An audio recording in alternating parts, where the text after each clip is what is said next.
Hola, hermanos de la Escuela Benigno Juanes. Con ustedes el reverendo diácono Benito Moreno Santana, Parroquia Presentación del Señor de la Avenida Las Américas, agradeciéndole a Dios poder compartir con ustedes el curso sobre los sacramentos.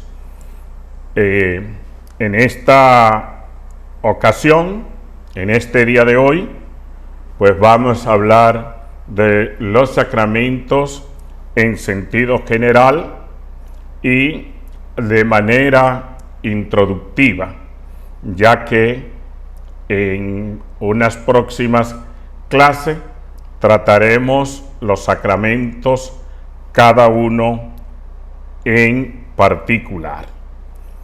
Como ustedes saben, la palabra sacramento es de uso común dentro de la Iglesia Católica y dentro de la Iglesia Ortodoxa. Y cada sacramento por separado se usa en denominaciones cristianas. Es decir, hay denominaciones cristianas no católicas, porque hay algunos sacramentos que se utilizan en iglesias cristianas no católicas y la iglesia ortodoxa, que lo lleva en el mismo orden que la iglesia católica. El significado de la palabra y el objetivo de los ritos no siempre lleva un conocimiento de la mayoría, aún cuando alguno de ellos es de uso normal. ¿En qué sentido les digo esto? Porque en ocasiones yo he oído, por ejemplo, que usan la palabra bautizar para referirse a animales o cosas, y los sacramentos son exclusivamente de la humanidad a la que Cristo quiere salvar. Y entonces les explico que el vocablo sacramento proviene del latín sacramentum, de la raíz sacrare, que significa hacer santo, y el sufijo mentum, o sea, medio, de manera que la palabra sacramento, tomada en la traducción del latín al español, podríamos decir que es un medio para alcanzar la santificación y la salvación de el ser humano. Esta palabra sacramentum quiso ser traducida del griego mysterium, que significa lo que, estando fuera de la comprensión natural, puede ser conocida por la revelación divina. Es decir, que no está al alcance de nosotros conocer por nuestra propia naturaleza lo que significa el sacramento, todo lo que se trata de obtener con los sacramentos, pero que contamos con la revelación divina.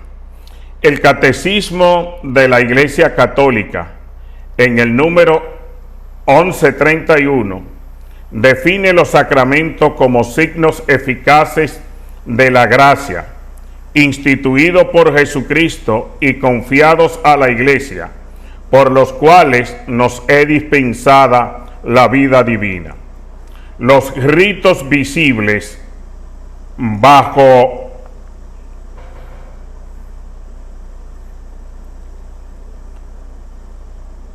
los cuales los sacramentos son celebrados significan y realizan la gracia de cada sacramento, dando frutos en quienes lo reciben con las disposiciones requeridas. El Código de Derecho Canónico, en sus números del 840 al 1165, trata los detalles sobre los sacramentos del Nuevo Testamento y los define como instituidos por nuestro Señor y encomendados a la Iglesia, en cuanto son acciones de Cristo y de la Iglesia, son signos con los cuales se expresa y se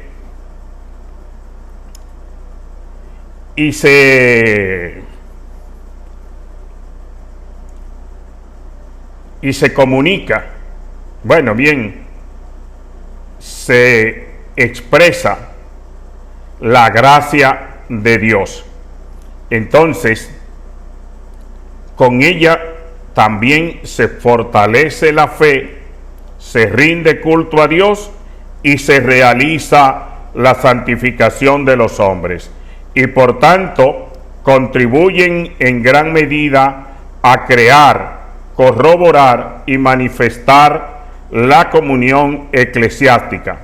Por esta razón, tanto los sagrados ministros como los demás fieles deben comportarse con grandísima veneración y con la debida diligencia al celebrarlos. El Concilio Vaticano II dice que los sacramentos y sacramentales están ordenados a la salvación y a la santificación de los hombres. Los sacramentos para la salvación y santificación que Cristo ha instituido y por medio de la Iglesia recibimos son 7, los cuales nombramos sin que necesariamente implique un orden.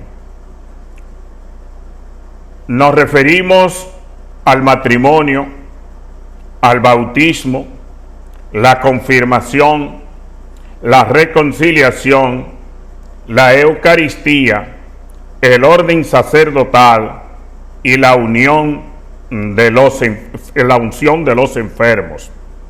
Los sacramentos, tal como lo expresa el Código de Derecho Canónico, corresponden al Nuevo Testamento e instituidos por Cristo y encomendados a la Iglesia.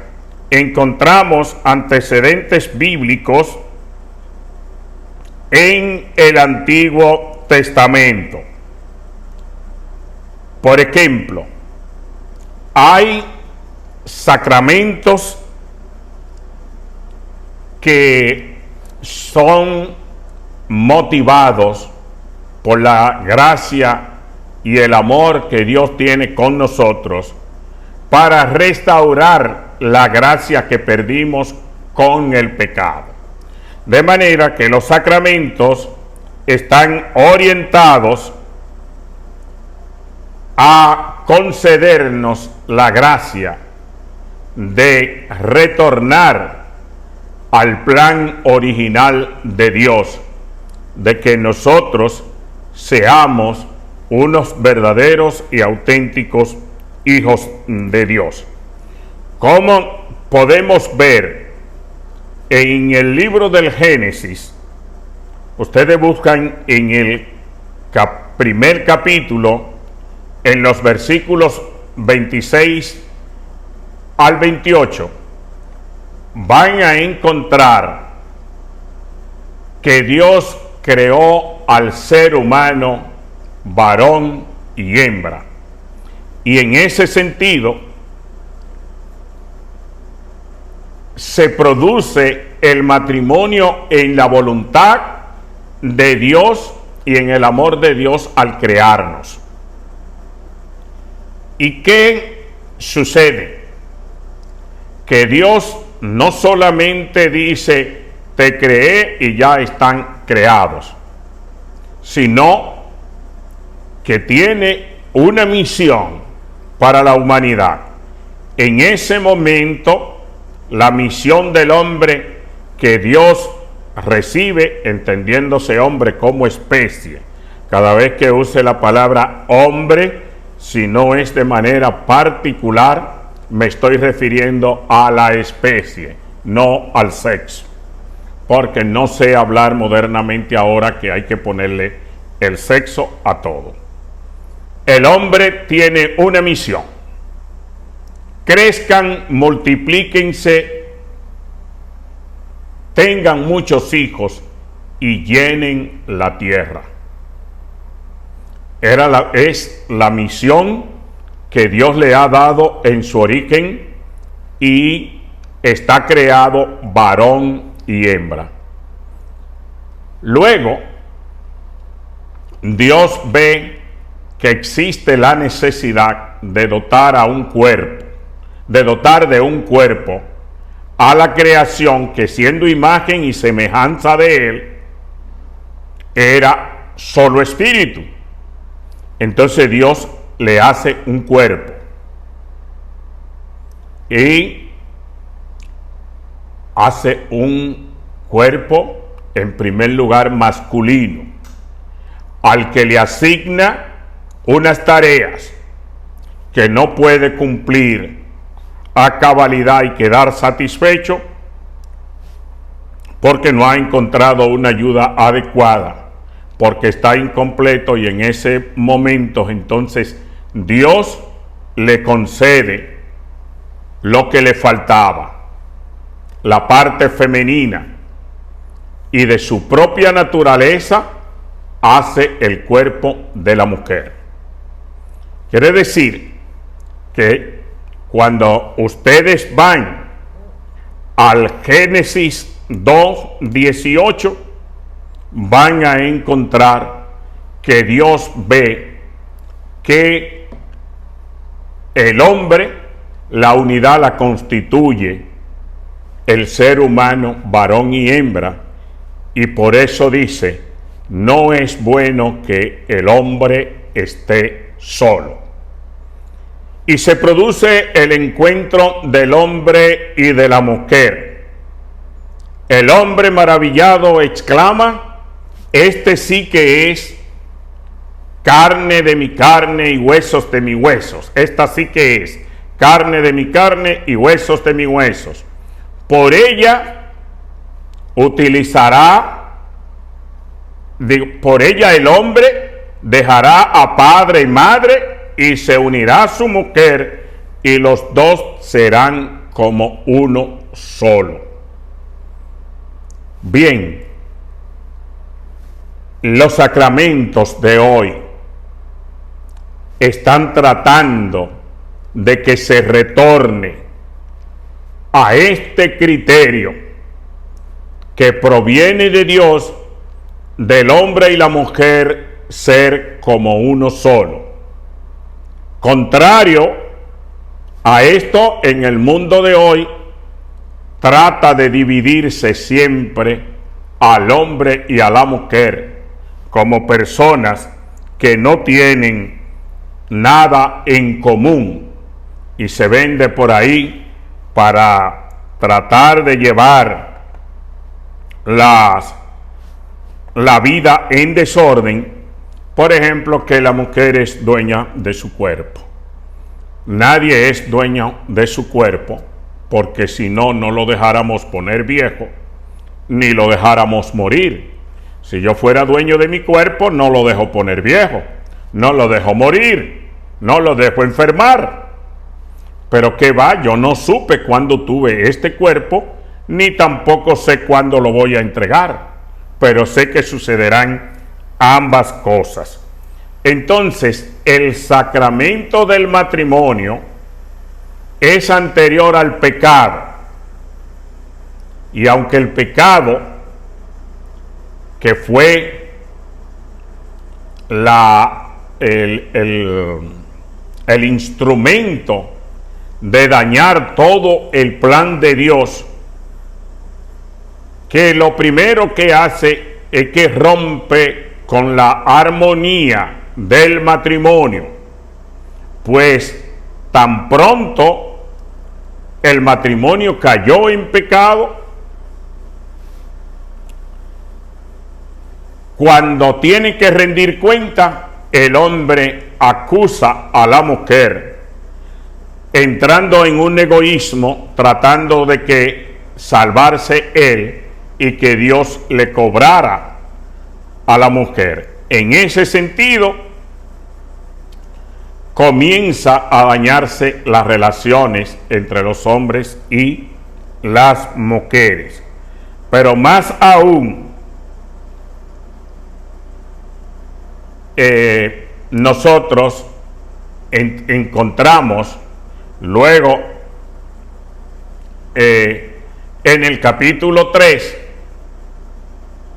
la caída del hombre, entendiéndose la humanidad, la especie. Repito de nuevo, el hombre cae en una desobediencia a Dios porque le han ofrecido ser algo más allá de lo que Dios le ha hecho.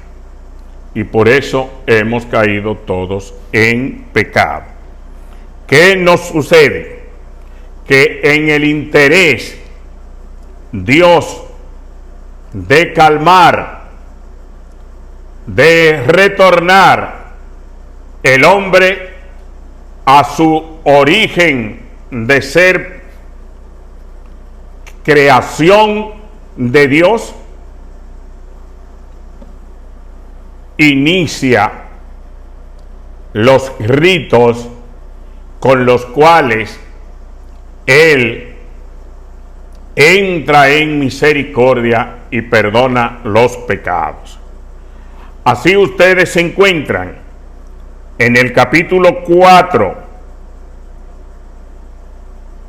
la primera oblación que se hace en el mundo para agradar a Dios, la hacen Caín y Abel,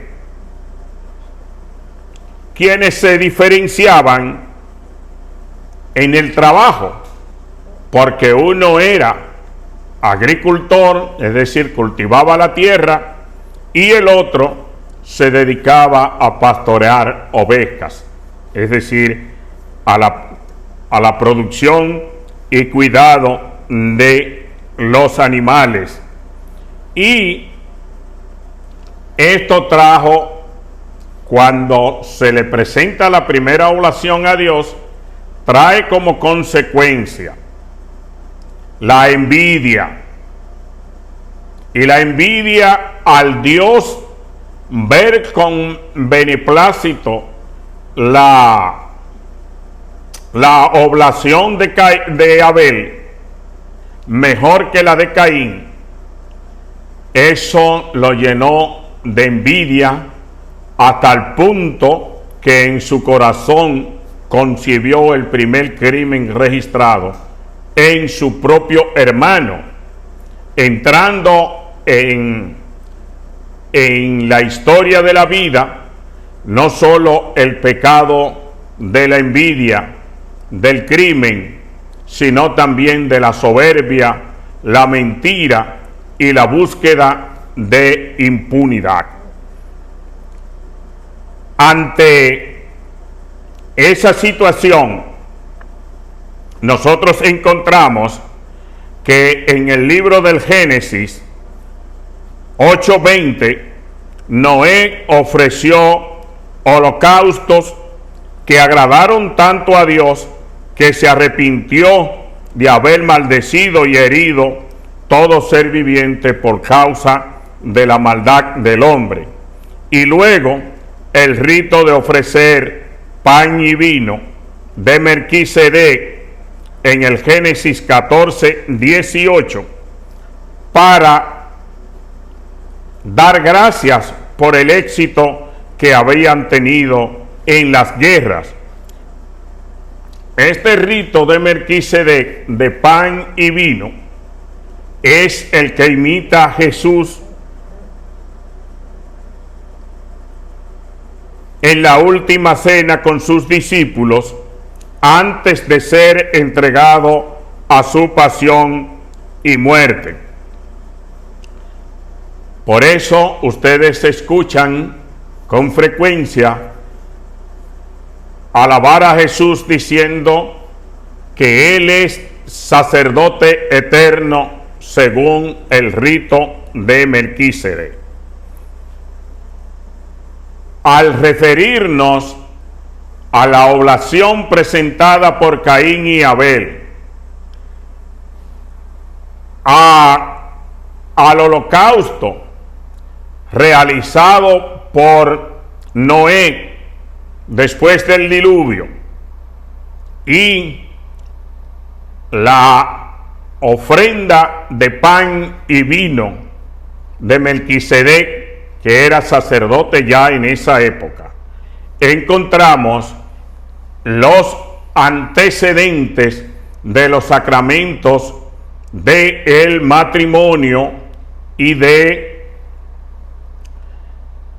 sacramento del orden, que es que Cristo luego va a poner en manos de la iglesia con la modalidad cristiana. Pero en el Antiguo Testamento están los antecedentes de esto. Por el sacramento de la confirmación y prácticamente todos los sacramentos contamos con la efusión del Espíritu Santo, que es la base primordial del sacramento de la confirmación, ya que el bautismo se hace en el nombre del Padre, del Hijo y del Espíritu Santo. Estos sacramentos inician desde el principio de la vida de este mundo, ya que ustedes saben que Dios hizo al ser humano del polvo y que por sí solo no tenía vida, y Dios sopló el Espíritu Santo, le sopló espíritu, y con esto resultó la vida. De manera que cuando recibimos el Espíritu Santo por mediación a los sacramentos, nosotros sentimos que hay una nueva vida en cada uno de nosotros.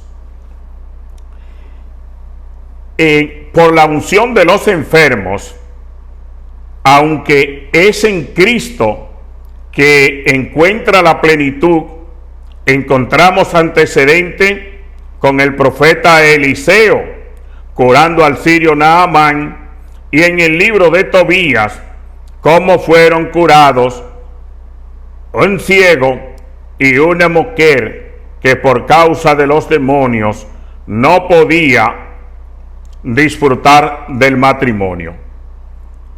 El sacramento de la confirmación refiere al Espíritu Santo,